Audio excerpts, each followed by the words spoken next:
I'm asking the bigger question of who am I? Who am I really? My answer is I am God's child. I am that which is born of all that is. I am, as Pierre de Chardin said, a spiritual being having a human experience, come trailing the breath of the ancestors yet, but trailing the breath of the angels, and understanding that because I am connected to the source of all that is possible for me. And what do I want? I don't want to just be successful in the world. I don't want to just make a mark or have a legacy. The answer to that question for me is I want to fulfill the highest, truest expression of myself as a human being. I want to fulfill the promise that the Creator dreamed when He dreamed the cells that made up me. What do I want? You must have some kind of vision for your life. Even if you don't know the plan, you have to have a direction in which you choose to go. I never was the kind of woman who liked to get in a car and just go for a ride. You want to be in the driver's seat of your own life, because if you're not, life will drive you. Knowing who you really are in this space and time that we embody. That's number one. What do you want? Who are you? Number two, you must find a way to serve.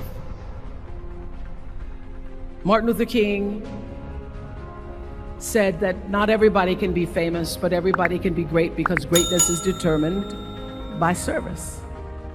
Now, we live in a world where everybody wants to be famous and where we admire people for just being famous. We think being known brings us value. The truth is, all of that will fade in time. Service and the significance that you bring to your service is that which is lasting. So to be able to, whatever your occupation or job or talent or gift is, our honorees today getting doctorate degrees, to apparently opposite fields, HIV and AIDS and the spoken word. But what they have in common is service, using the spoken word in service to community and the world, using your knowledge and information about HIV and AIDS and medicine in service to the world. And if you look at all the most successful people in the world, whether they know it or not, they have that paradigm of service. Service through medicine, service through art. Using whatever it is you produce, your product, as a way of giving back to the world. When you shift the paradigm of whatever it is you choose to do to service, and you bring significance to that, success will, I promise you, follow you. Be excellent. Let excellence be your brand. Everybody talks about building a brand. I never even knew what that was. When people say, you're a brand, I would say, no, I'm just Oprah. What I recognize now is that my choice to, in every way, in every example, in every experience, to do the right thing and the excellent thing is what has created the brand. Years ago, I did an ad for Revlon for an ad they were doing called Unforgettable Women. And what I know is that when you are excellent, you become unforgettable. People remember you, you stand out. Regardless of what it is, you become an unforgettable woman. And that is what we all want. We want to be unforgettable and not forgettable. So doing the right thing, even when nobody knows you're doing the right thing, will always bring the right thing to you. I promise you that. Why? Because the third law of motion is always at work. For every action, there's an equal and opposite reaction. That is so true in all of our lives. Everything you even try to do to me, already done to you.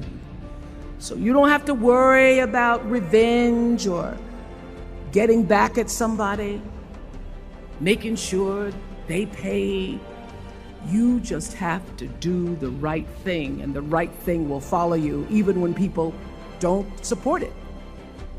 I remember many times on my show. There are many shows y'all never saw. And the reason you didn't see them is because I got the last vote.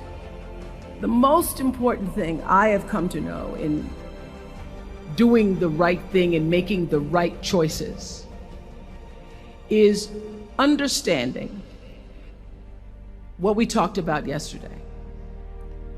All of you leaving here have the potential for enormous success. There's a price that comes with that. People don't always like you, and they're not always happy for you. And if you surround yourself with people who are not accustomed to your success, they become fearful, they become scared, because you are reflecting back something to them that they don't recognize. People who want the best for you want you to be your best. So my greatest advice to you is to surround yourself with people who are going to fill your cup until your cup runneth over. I'm so full, my cup runneth over. And to know that once your cup runneth over, you cannot spend your life with your gallon-size offerings, offering them to pint-sized people. You have got to surround yourself with gallon-sized people who can hang in the same company with you, so that you're not offering your gallons to those little pints out there who can't hold it anyway.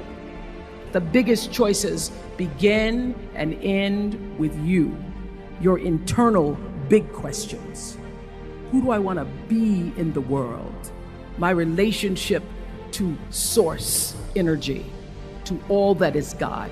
Your experience of that which is all life, which is divine and universal. Being connected and aligned with that. When you are tuned in and charged into that, whenever you feel empty, you go inside yourself and you connect to the source, and you know that all things are possible.